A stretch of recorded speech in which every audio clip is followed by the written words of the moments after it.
today we're going to look at goals, setting goals, agreeing goals with your pupil.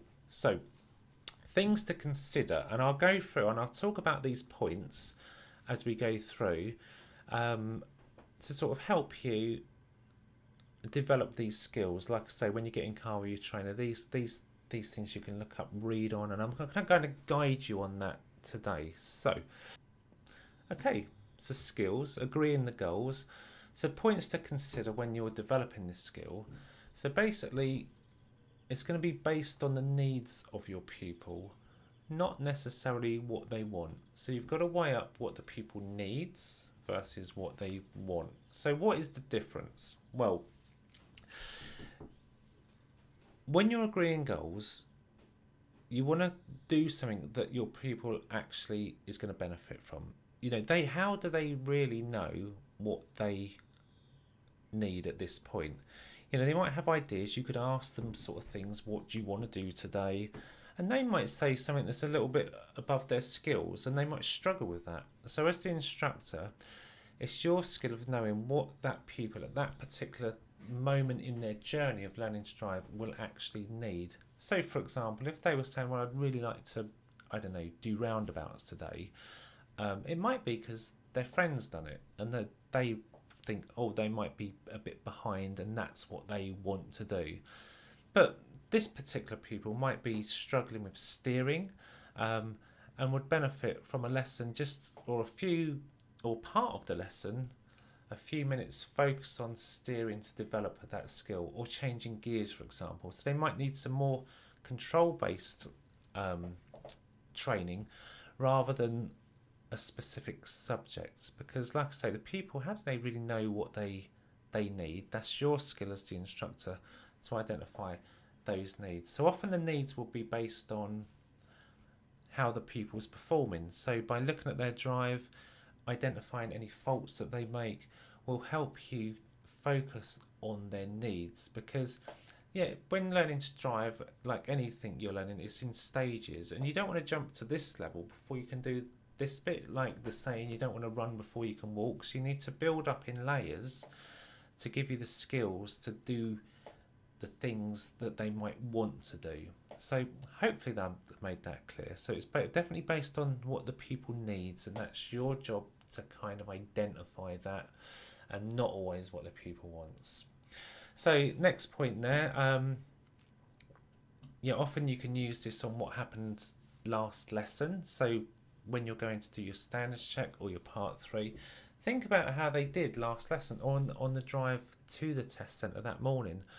Quite often the pupil might be feeling nervous and they might be struggling on a certain aspect. So focus on that, and then you'll be on the right line, because when you're being marked on your ADI part 3, it really is focused on what that pupil needs, and that will become evident when they start to drive.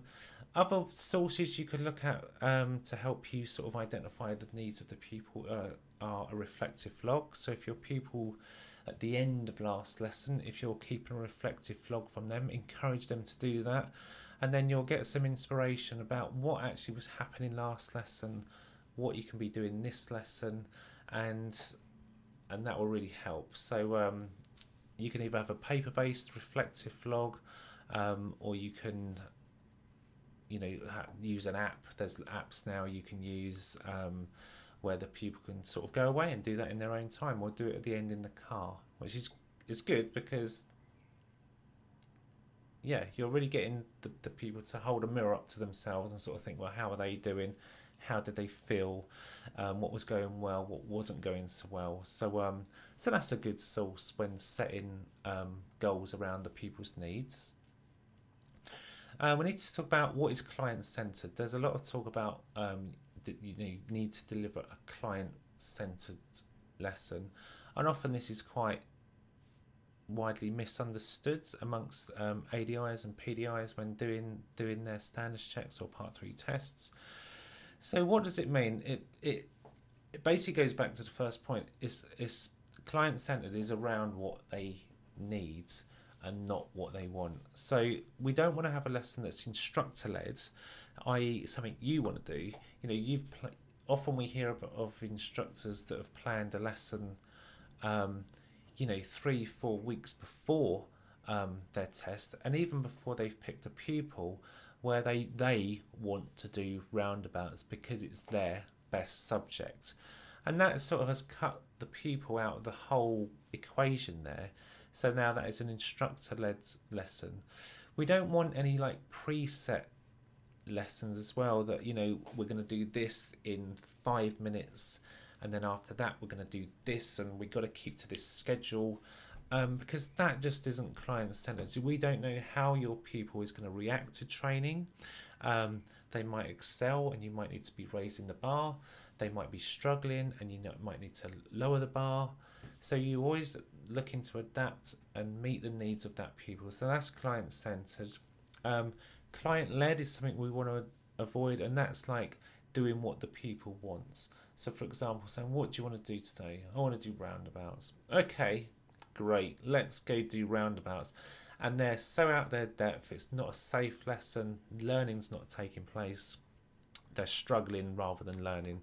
So you know, we want to avoid client-led lessons, instructor-led lessons, avoid. We need to get it on what the client needs. That's a client-centered lesson. Other things I want to talk about is when setting goals, there's some models you can use, like SMART goals, grow, stretch and not struggle. So let's talk about some of those. So let me just find the appropriate page. I've got a web page open for this here, so just bear with me. Okay, so let's start with the grow model. So yeah, we've got that up. So this is Sir John Whitmore. He developed this in the late 80s, early 90s, and he's got a website that will explain it much better than I can. So I'll put a link in the description so you can check this page out yourself on what the grow model is. There's also a little video that you can watch. Only takes a few minutes. But basically, in a nutshell, what does it stand for? What is the grow model? Well, it's a coaching model to sort of get your best out of your learners to perform. And what does it stand for? Well, we want to set a goal. What do they want? So their ultimate goal would be to pass a driving test in most cases. That's the big goal. But a smaller goal might be just to get better at doing roundabouts today. To do multi-lane roundabouts, for example. That could be a goal. The R is for reality, looking at where we're at now. So what is the reality of our situation? So, you know, they might think, you know, you could use scaling for this. So they might want to be better at roundabouts, more confident at getting gaps into roundabouts. And the reality of the situation, their confidence, for example, they feel like they're about a 3 out of 10. That's where they are now. And, you know, a goal could be to move them up to a 4, 5. So reality. O's are options. So the options to get there. You, as an instructor, you can sort of present different options to your pupil about how we're going to do that. And if they're picking something a little bit higher than their level, well, then you can say, well, okay, you want to do motorways, great. In order us to get to those motorways, there's certain things we need to do to get so we're safe when we do that. So then you can lay out a roadmap, a plan of different options on how to get there, building them up so they will get to that goal. So as an example. So and also giving responsibility to the learner. So what options they've got to get there. You know, like if they want to pass their test in 3 weeks. Well, the options are, well, to do that, you know, the reality is that you're not ready now. The options to get you there, if you increase the frequency of your lessons, so maybe if we take 2 lessons a week, that is an option to get there. Or an option might be to put your test back. So that's looking at options. And the will are often described as the way forwards. What will we do? How are we going to get there? So that's like your plan. So that's the grow model. You can look at that into more detail on this site. And also John Whitmore's got a book just on my Amazon here, Coaching Performance. Just make that a little bit bigger. So yeah, so this book here, as you can see, it's in its 25th anniversary. So I think they're on the fifth edition. So yeah, so that's a very popular book for coaches. So very good. Let's go back. So we've looked at the GROW model. I also mentioned SMART. A lot of you might have heard of the SMART model. So what does that stand for? So here on the SMART model, we've got specific, measurable, achievable, relevant, and time bound. So we've got our SMART goals. And it's so important when setting goals to be very specific when setting those goals. You know, again, let's go back to roundabouts. We're going to do roundabouts. It's a very broad goal. Let's narrow that down. So, okay, so what is it about the roundabouts that you feel you need to work on? Because they might be very good at their mirrors and their timing of the signal. They know what lane to go in. But the bit they might struggle on would be, or maybe their speed on approach, judging gaps, how, you know, so they don't hesitate. That might be the thing that they're really worried about. They might be worried about selecting the correct gear when they decide to go, you know, what gear would be an appropriate gear. So we need to find out, we need to be specific. So rather than just saying, let's do work on roundabouts, let's get better at roundabouts, let's be more specific about what it is we're trying to achieve with the roundabouts. Okay, so that's specific. And as you can see there, we've got all the W questions, you know, who, what, when, why, where. Measurable, okay, you could use scaling. How confident do you feel at getting gaps at the moment? Well, you know, 3 or 4 out of 10, where would you like to be? Is that achievable? So we've got the A, is that achievable? Making sure that your goals are relevant. So let's say you've got someone struggling, I don't know, let's say they're doing T-junctions, and, you know, rather than setting a broad goal of we're going to be doing your MSPSL routine, if they're struggling with steering, well, let's get onto that, so make it specific, and that is relevant. Let's work on your steering, because once we get that, those junctions are going to get a lot better, you know. So make sure they're relevant and time bound. Yeah, how long are you going to dedicate to the lesson to do that? I mean, if you was doing the emergency stop, you're going to spend 2 hours doing that? Hopefully not. Maybe 2 or 3 goes, move on. So we could spend 20 minutes on the emergency stop, and then we'll go and do something else, or like a bay park or whatever. So just to give some kind of timeliness to it. And also that works on specific objectives in this lesson now. We might have a 2-hour lesson, and we're going to do lots of little goals. And this could also relate to more broader of the big goal of I want to pass my test, and the time bound. When do you want to do that by? That's a good question to ask when your pupils start. You know, like what's their expectation of the driving lessons and the course? Because they might be thinking this would all be done and dusted in 10 hours, and which might not be realistic. So if we just sort of find out those things initially from our pupil, and when they want to do it by, then we can sort of manage their expectations and sort of give them a realistic, smart goals. Okay, so that's SMART. Let's just go back to my little sheet. Not that one. That's it. This is the one we're on. So we've talked about SMART. We've talked about GROW. I put there stretch and struggle. So when setting goals, we want to stretch our pupils. They want to be challenged, so learning will take place. We don't want it too easy, so they're just bored and, you know, there's not much learning taking place at all. But then we don't want them to struggle. We don't want them out of their depth, because once they're struggling, they're not really learning. They're probably stressed, and it's all just sort of going over their head at this point. So we definitely want to stretch them, and this is something you want to be thinking about for your part 3. Just recently, last week, we had a chap that passed his part 3 on his first attempt, and the examiner's comments were that, you know, it was really good. You took your pupil not out of their comfort zone, but right on the limit. They were doing meeting and clearance, and this the pupil was test standard, and before the test we were thinking, cool, what does he need? What would really stretch him? So the plan is at 8:30 in the morning, go up near a primary school where there's lots of parked cars, and it stretched him. He needed it. If it was anything easier than that, I don't think the result would have been quite there. And the examiner was really impressed that he'd done that. And the examiner said, you know what, this wouldn't work for most pupils, but you really understood your pupil and what they needed, and that was his level. And it was a little bit different to what the examiner had seen. It was definitely a challenging lesson, and he scored him very well for it. So yeah, it's a stretch but not struggle. Okay,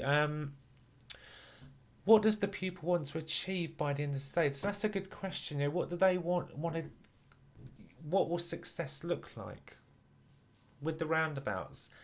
What do you want to get better at? What do you want to achieve? Well, I want to achieve so I can judge a gap, that I don't hesitate. I want to feel more confident with that. I want to know what gear to select on the approach, so I can work out the speed, the speed of the car, the engine speed, and sort of think, yeah, that's a second or a third or a first, because I struggle with that. So that, let's find out what your pupil wants to achieve, and then that's nice at the end when you're reflecting, sort of say, did you achieve that? Go back to your scaling. Where are you now? Did you achieve your goal? And if they do, you've done a good job. That lesson worked. Gaining agreement. So throughout all of this, we're not client-led. We're not telling our pupil what is going to happen. It's agreement, and we need to hear it from the pupil. We need to. You can't just. Yeah, I get it. When you go to your part 3 and you standard check, yeah, you know what you're doing. You've got a plan. You kind of have worked that out with your pupil. But when the examiner's sitting there, he doesn't know, and he wants to hear from the pupil how they're feeling, why they want to do it, rather than the instructor just blurting it all out and tell. It's ask. Good. So scaling, we've talked about that. So how confident they feel, you can use scaling. When setting goals, we want to be offering value for money for our lessons, and that's a big factor that examiners are looking for. Whatever the lesson rate is in your area, £28, £29, was that 1 hour worth it? If you went out for a meal, it was 30 quid and you just got a starter, would you want to pay? So it needs to be value for money, and this is why we're saying stretch. It can't be too easy for them. It's got to be good value for money. Learning's got to take place.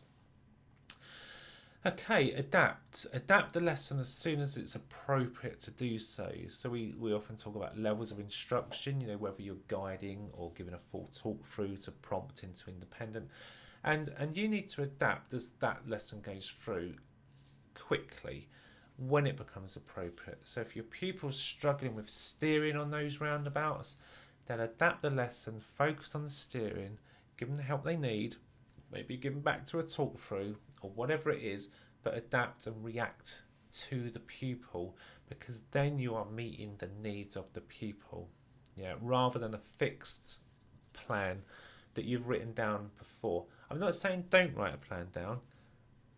Do plan your lesson, do think where you're going to go, do think how long it takes to get to these places, to make sure that the lesson you've planned will last about 45 minutes at the moment, or an hour when the COVID's lifted,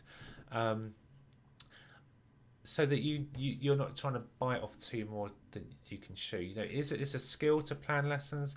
When you learn, I remember when I learned, I would write things down and plan. But then as you get it into your subconscious, you turn up when you're experienced, you turn up to lessons, you talk to your pupil, and the plan is formulated together as you speak, and then you go and do it. And that's really where you want to be. So do plan lessons, think about it, write things down, but then be flexible, which leads me to the next point. So have flexible plans, not rigid plans.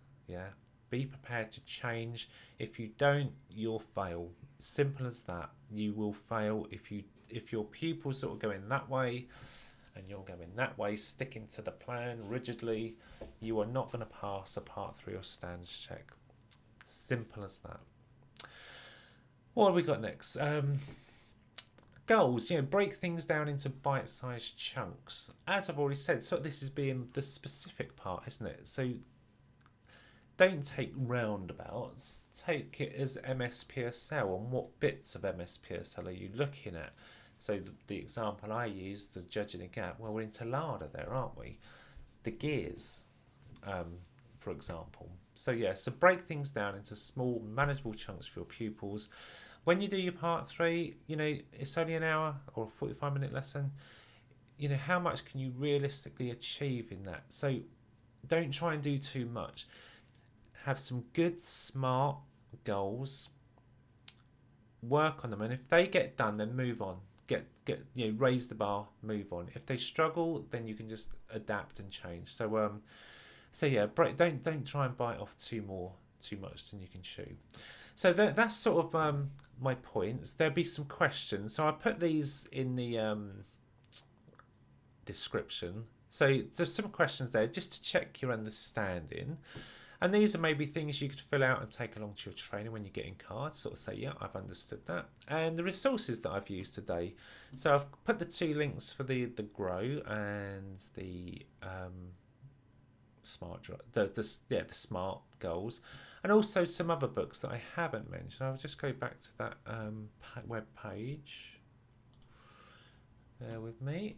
So yeah, so I already mentioned the Coaching for Performance. Other books that would be good to get on the coaching side is Who's in the Driving Seat? The Driving Instructor's Guide to Client-Led Learning by Jed and Claire Wilmot. Very good book. We've also got Practical Teaching Skills for Driving Instructors. That includes the Grow Modelling that. There's a section on goal setting. So very good. This book deals with skills. It deals with subjects. So that's very good.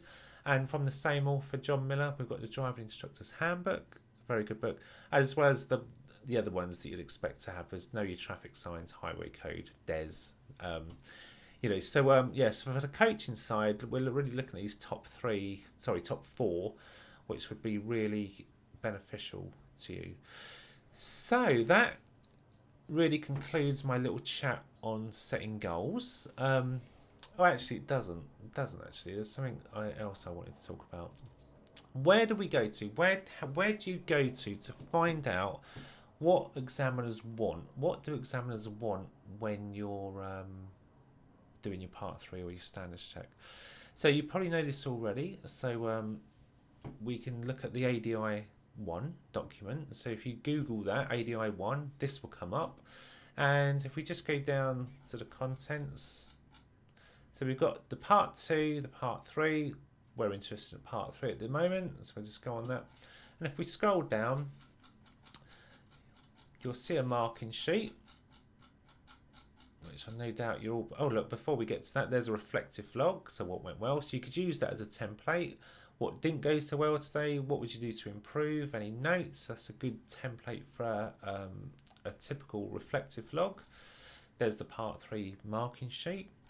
And let's go down to the competencies. So the one we've been dealing with today, setting goals, agreeing goals, really fits in with this competency. The first competency on the sheet under planning. Did the trainer identify the pupil's learning goals and needs? And in here we've got areas of examples of things that demonstrate good competence. So these are these bullet points here. So let's just quickly sort of read through those. Encouraging the pupil to say what they want from the lesson. Don't tell them. Ask them. The examiner needs to hear from them what they want to achieve. Yeah. If in the early learning process, ensuring there is understanding about responsibility and managing risks. Risks is managed throughout the whole lesson. Okay, so you're always responsible for risk. and managing that and making your pupil aware. What if we do this? What will happen? That's really a subject for another video. Asking questions to ensure understanding. So ask, don't tell. Don't assume that your pupil, because they were good or they knew what MSPSL was last week, that they know what it is this week. They might have forgotten. So ask them, don't assume. Check in understanding as the lesson progresses.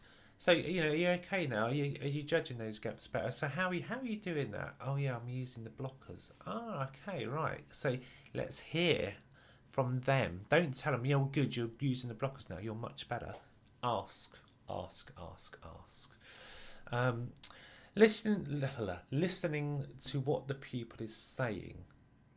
So active listen to what they're actually saying. Are they looking confused? Look, next point, taking note of body language. So listen to what they're actually saying. I sat in on a lesson the other day, and it was going to be funny enough, roundabouts. I talk a lot about roundabouts, so I'll have to talk about something else on the next one. But yeah, I sat in the back, did a lesson observation, and it was about roundabouts. And they'd done T-junctions the week before the pupil. They knew about MSPSL. They felt quite confident. And the instructor said, so, you know, good question. So what level of help would you like from me? How confident do you feel?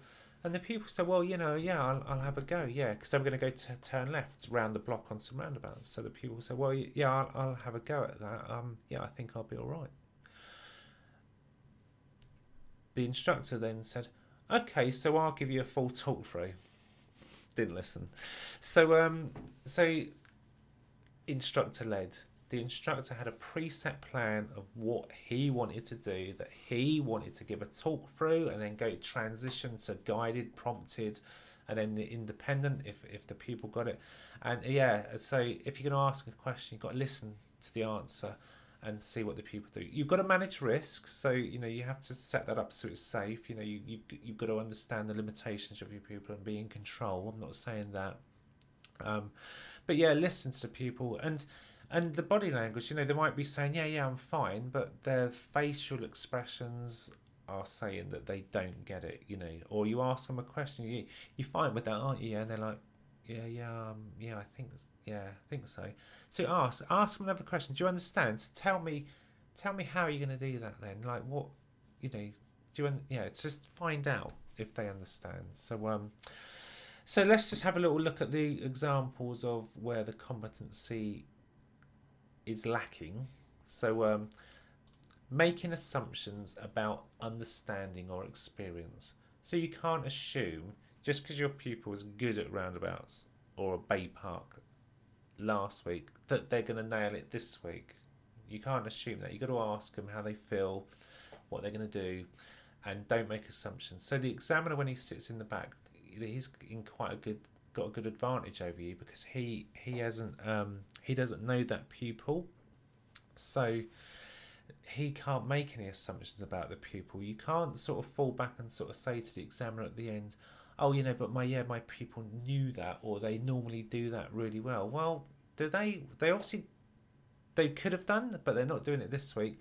So you need to have that understanding and ask the pupil and respond to what they're doing and showing you as to the level it's going to be. So if they were fine with roundabouts this week and they're not this week, then lower the bar, help them out. You've got to adapt the plan. So so don't make assumptions. Failing to note negative or concerned comments or body language that shows discomfort, as we've already said. Undermining the pupil's confidence by continually asking questions beyond the pupil's knowledge or understanding. So don't belittle them, don't make them feel silly that they don't know the questions. The questions have to be at their level. They've got to have some kind of knowledge rather than just sitting there guessing, you know. So let's say MSPSL, they've forgotten what it was or they've never heard of it, and you're saying, so what does MSPSL mean? And they're like, or I don't know, is it? I don't know. And they're struggling. You just help them out, you know, prompt them. Don't let them wriggle and feel bad that they don't know the answers, you know. Think about the levels of questions you're asking. Next one, pushing the pupil to address issues that they are not happy talking about unless there's a clear need, such as identified risk or safety of a critical issue. Yeah, so yeah, as it says, don't push a pupil when they're not happy about talking about a particular thing. Yeah, you never know. They could have known someone that's died in a similar situation, and they don't want to be pushed on it. So respect that and think, okay, do you know what? Moving on. Okay, so that really concludes sort of the resources that you need. So this is the DT one, just to remind you. Use that. This falls in line with, just have a look at this, the national standards. So national standards for driver and rider training. You know, if you haven't seen that, you should be checking that out as well, because all these documents, the government documents, all fit together what the examiners are looking for you to be successful and become a driving instructor, or if you already are one, be a grade A driving instructor. Okay, so that concludes my little video, and I look forward to doing the next one soon. So I'll see you then. Thanks.